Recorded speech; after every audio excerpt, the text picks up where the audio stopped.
Welcome again to another video. It's your boy Eldorado, and in this video I'm going to discuss with you 3 soft clippers that I like, and I'm going to talk about the things that I like about these soft clippers. It's just my preference. In my opinion, these are actually good for me and the type of music that I'm doing, and where and when do I apply these soft clipper. Now without further ado,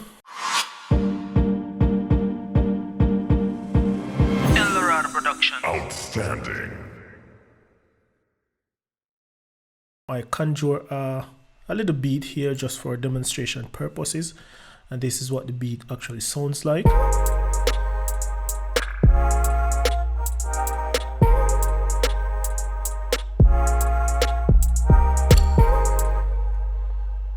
Alright, so that's basically the beat. And first soft clipper on this list is T-Rock's classic soft clipper, and oftentimes you see me use this soft clipper, and reason being it is fairly easy to use and it has a certain tone to it that I really like. For the most part of it, I like how the GUI is really adjustable, depends on the type of screen that I'm working on. If it's on the laptop or on the external monitor, I can resize it to how I really like it, and practically that's about it. You have the gain, the type of slope, and the output. So the threshold is dependent, but you can set the shape of the threshold. So how this works, you'll have to push signal into the plugin for it to reach a threshold where it starts to saturate the signal and give it a certain characteristic. So I'm going to turn off the plugin here, turn it on the track.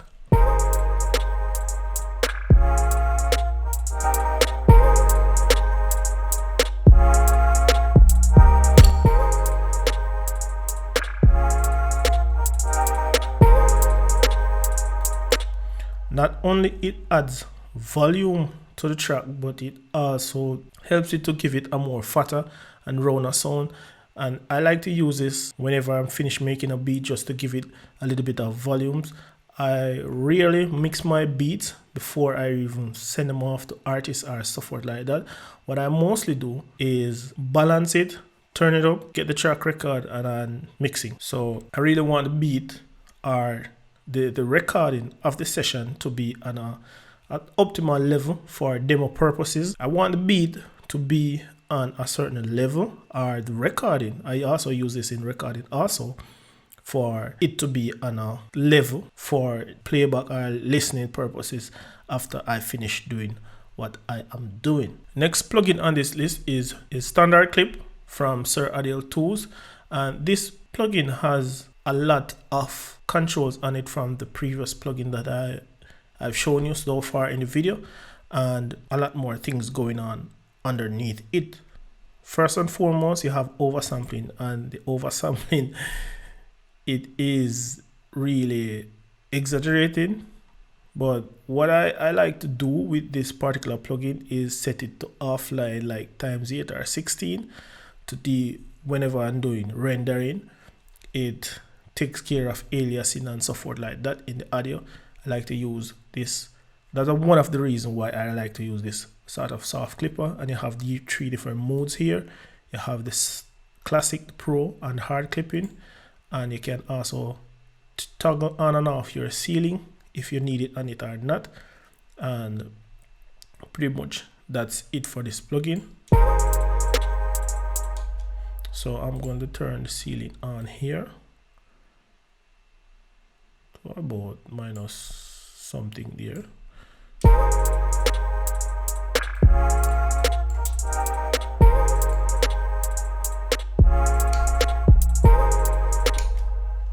So I'm going to turn up this a little bit and turn down the oversampling a little bit, and I'm going to push some gain into it. Play it.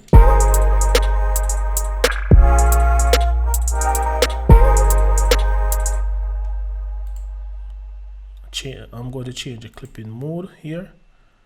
Don't know why this plugin is behaving like this now. It's so crazy about have distortion there. Turn this down a little bit.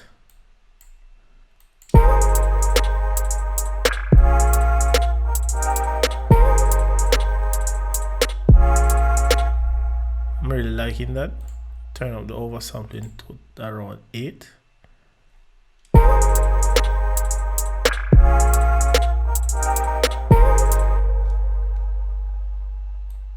Turn on again here.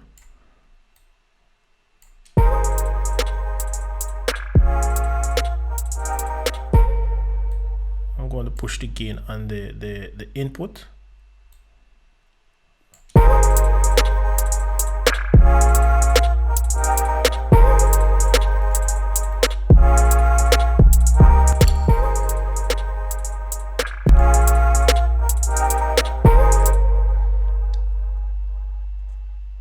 Things with this plugin is really endless and I'm really liking it.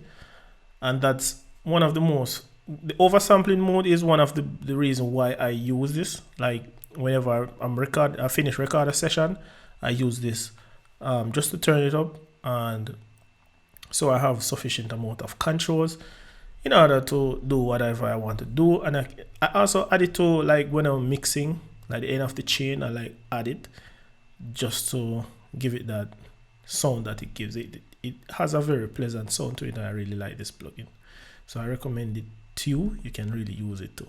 This last clipper is from Initial Audio, and I recently got it, though it has been out for a while, and it's free, and it is plain as it gets. But one of the most prominent thing I really like about it, you can add positive and negative saturation, and you can mix them to get a very unique sound and apply it to whatever material that you're using. This one also, it also have a threshold knob, in which the others do not have. They have threshold, but it is a fixed threshold, in which I really like this. You can really control the threshold to where you really like the threshold point to start. So let's just play that audio.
I really like it. It sounds really good. You can adjust the GUI also by dragging here in the bottom right corner.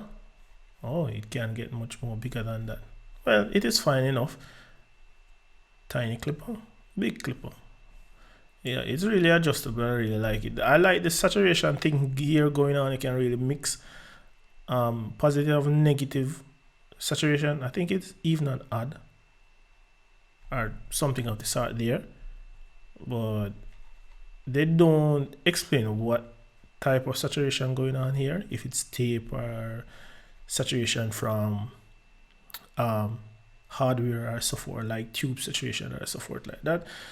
It doesn't specify what kind of saturation it is, but it is sounding good, and that's only what matters, that it sounds good and it have basic control. So you can really use this like whenever you finish build a beat and so forth like that. You just slap this on it, the input gain threshold, add some harmonics, and it helps to beef or warm up your sound. Thank you again for tuning in to this plugin video in which I'm speaking about the soft clipper plugins that I really like.